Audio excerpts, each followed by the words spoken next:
Great seeing you back for Devos. All this week, we've been looking at the story of Belshazzar, the party at the palace, him making a mockery of God. Then that hand came writing on the wall. I'm going to continue with that. We were talking yesterday about how, quick and fast and sudden God's judgment can come.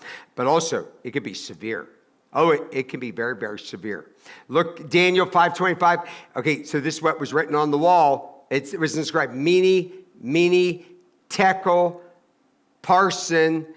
Wow, when you look at that, what they're saying is this: time's up. It's over.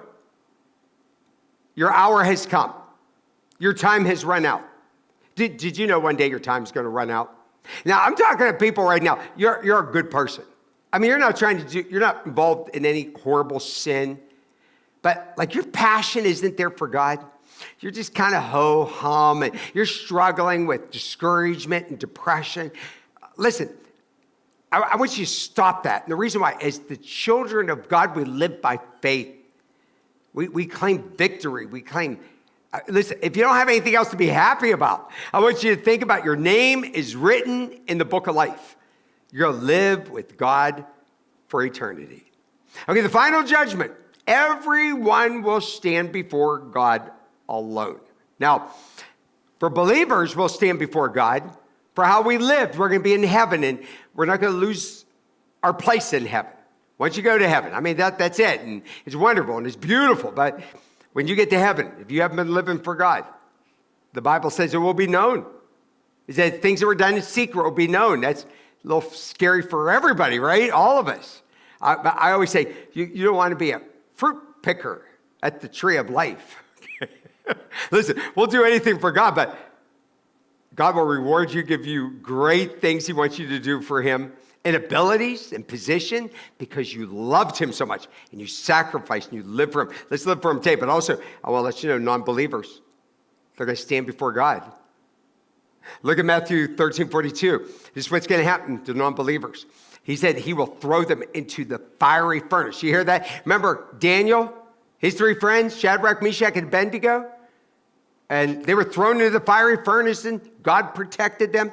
Well, God's going to take all non-believers and throw them into his fiery furnace. Trust me, it's hotter. They never die there. In that place, there will be weeping and gnashing of teeth. May their teeth are chattering. There's so much fear. Then the righteous will shine like the sun in the kingdom of their Father. He who has ears, let him hear. He says, listen, better start listening to God. When God's judgment comes, it's too late to change your mind. I have all these people, they think that when they die, that then they're going to believe. And God's going to give them a second chance. There's no truth to that. Your second chance, third, fourth chance is now. And especially those of us who are believers, we want to warn people, witness to people. That's why I don't care what people think of me. I just tell them and tell them I love and care about them. I tell them the truth. I don't care if they never want to speak to me again. It's too bad. Look, Matthew 9:37. Jesus told his disciples, the harvest is plentiful, but the workers are few. Did you see that? He's not saying the believers are few. There's all sorts of believers going to heaven, but they're not workers. Listen, you want to work for God. Serve him.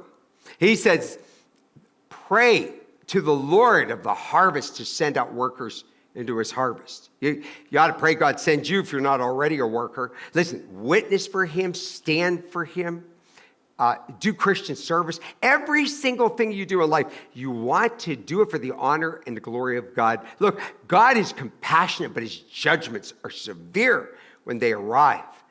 God says, listen, I'm compassionate up to the final moment. But there comes a moment, you cross that line, and it's over.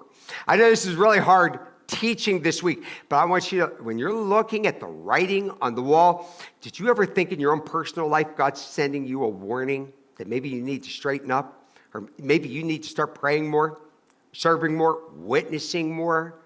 Well, I hope you start doing that today.